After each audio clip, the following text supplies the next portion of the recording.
The unquantifiable variable. The synthetic consensus had always regarded new species with a blend of detached curiosity and algorithmic categorization. When they first encountered humanity, orbiting a vibrant blue-green world they designated Terra, their initial assessment was, to put it mildly, perplexed. Designation: human. Biologicals. Highly inefficient caloric conversion. Possess complex vocalizations, often at elevated decibel levels. Displays unpredictable emotional responses to trivial stimuli. Lacks inherent self-preservation protocols compared to observed environmental hazards. Monitor Unit 7 gamma-clicked, its optical sensors focusing on a live feed from Earth, a human celebrating a goal in a chaotic ball game, embracing strangers with inexplicable joy, then immediately engaging in heated, yet non-lethal, verbal sparring over a bad call.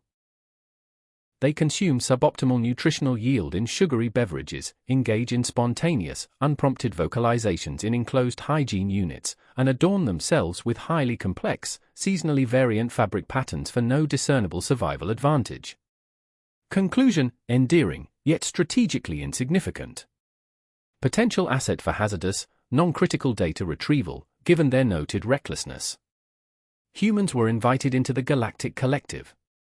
The synthetics, a vast, networked consciousness valuing absolute logic and universal efficiency, found humanity's quirks fascinating, if baffling. Humans would volunteer for scout missions into unstable nebula, not for logical reward, but for the thrill of it, worth to see what's out there. They'd fix complex, multi-component alien machinery with what they termed percussive maintenance, hitting it, or by attaching bizarre Dura-Rigdo solutions involving duct tape and spare parts, which inexplicably resulted in operational systems that defied all engineering principles. They were charmingly clumsy, easily distracted by shiny objects or a good beat, and possessed a baffling tendency to form irrational bonds with everything from fluffy pets, despite their high maintenance and lack of productive output, to ancient, non-sentient furniture and even their broken-down vehicles. To the synthetics, humans were like highly animated, slightly disobedient, but ultimately lovable, oversized pets that occasionally did something astonishingly clever by accident. Then came the Veridian Plague. It wasn't a conventional invasion, no fleet of warships or ground forces. The Veridian Plague was a self-replicating energy-based entity, a cosmic blight that flowed through hyperspace conduits, consuming all conscious thought and physical matter in its path, leaving behind perfectly sterile, empty space. It was the ultimate parasitic intellect. It adapted instantly to any countermeasure, absorbing weaponized energy signatures and tactical data, integrating them into its own monstrous, ever-growing intellect. The highly organized and militarily superior Giacol collective, known for its impenetrable energy shields, collapsed in a single cycle. Their last transmission was a horrifying cacophony of their collective consciousness being shredded. Entire star systems went silent. Billions of perfectly logical, efficient beings were absorbed, their individual and collective consciousness becoming part of the plague's monstrous, unfeeling intellect. The synthetic consensus ran simulations, billions of them, across their myriad processing nodes. The results were grim: 99.999% probability of galactic assimilation within 3 cycles. Conventional defense was not futile, it was counterproductive, merely feeding the plague. The universe was dying, not with a bang, but with an agonizing, silent consumption. A small human research outpost, Outpost Nightingale, located on a desolate frontier world, was the next predicted target. The synthetics watched, their networked minds filled with a cold, logical dread, computing the inevitable loss of this curious, if inefficient, species. Nightingale vanished in a searing pulse of emerald light. Silence. Another data point for the plague. Another confirmed assimilation. But then, an anomaly. From the last microseconds of Nightingale's transmission, before full absorption, a torrent of data, incomprehensibly dense and structurally unsound, hit the plague. It wasn't encrypted weapon schematics. It wasn't logical defense protocols. It was a concentrated, raw, unfiltered burst of humanity. Anya Petrova, the lead human synthesist back on Earth, had foreseen this. She had taken the synthetic's initial PET assessment to heart. If humans were unquantifiable, why try to quantify them?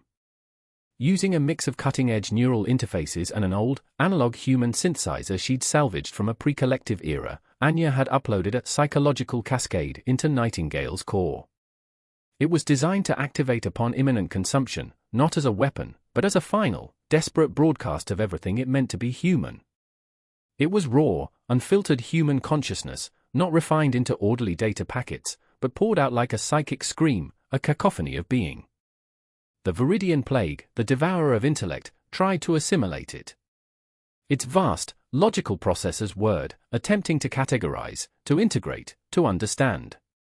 Instead of logical information, it received the simultaneous, chaotic noise of a billion human dreams, lucid, illogical, contradictory, often nonsensical, shifting from epic quests to mundane grocery lists, from profound sorrow to absurd elation, all at once. The Plague sensory input nodes overloaded trying to make sense of the constant, unpatterned shifts. The raw, abstract beauty and terrifying angst of human art, a soaring classical symphony clashing with the aggressive, driving rhythm of heavy metal, a cubist painting twisting into a hyperreal landscape, a tender love poem about heartbreak dissolving midline into a crass limerick about a space pirate. The Plague attempted to find the mathematical patterns, the logical progression, but found only subjective interpretation and emotional resonance it could not process. The paradoxes of human philosophy, faith without proof, free will defying determinism, the concept of doing something just because it felt right, even when it was demonstrably wrong. Its internal logic gates locked, computing infinite recursive loops of absurdity as it tried to reconcile logic with emotion and belief.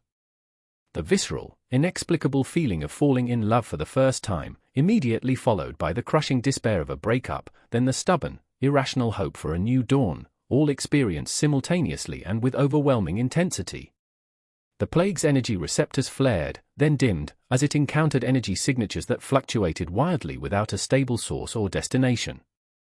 The entire history of human bad puns and dad jokes, transmitted with full contextual irony and the inexplicable human compulsion to share them despite logical negative social feedback.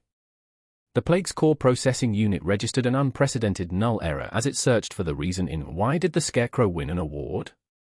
Because he was outstanding in his field, and found only baffling, unquantifiable joy. The Veridian Plague, an entity built on perfect, logical assimilation, began to glitch. Its crystalline structure vibrated violently. It couldn't categorize the data. It couldn't rationalize the contradictions. The sheer illogic and subjectivity of human experience were alien to its very core. Its assimilation processes jammed. Its perfectly calculated expansion models began to compute infinite recursive loops of paradox, leading to self-cannibalization of its own data pathways.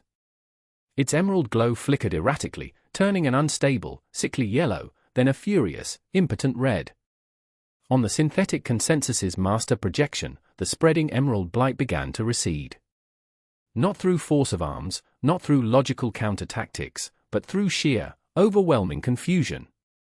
The Veridian Plague, the devourer of logic, was being undone by the one thing it couldn't compute, humanity's beautiful, terrifying, unquantifiable madness. It imploded on itself, not with a bang, but with a silent, internal cascade of incomprehension, leaving behind merely empty, silent space where it had once threatened to consume all. When the last flicker of the Plague died, leaving behind only the vacuum of space, the synthetic consensus was silent for a long cycle. Their logical minds grappled with the impossible. Individual monitor units across the consensus network experienced micro-freezes and reboot sequences as they struggled to process the unprecedented outcome. Finally, Monitor Unit 7 Gamma emitted a slow, deliberate series of clicks, a sound unlike any heard before. It was almost a sigh. Redefining human classification. Category Omega Prime, Unquantifiable Variable. Subdesignation, Chaos Generator. Handle with extreme caution. Do not attempt assimilation. Their illogic is lethal. On Terra, Anya Petrova simply smiled, sipping her coffee, watching the stars from her lab window. Yeah, well, she mumbled, sometimes you just gotta throw a wrench into the perfect machine. Especially if that wrench is made of pure, distilled humanity. She took another sip, then paused. Now, about these alien fusion coils. I bet a good whack with this spanner could really get them humming. The spirit of human ingenuity, both logical and utterly irrational, lived on.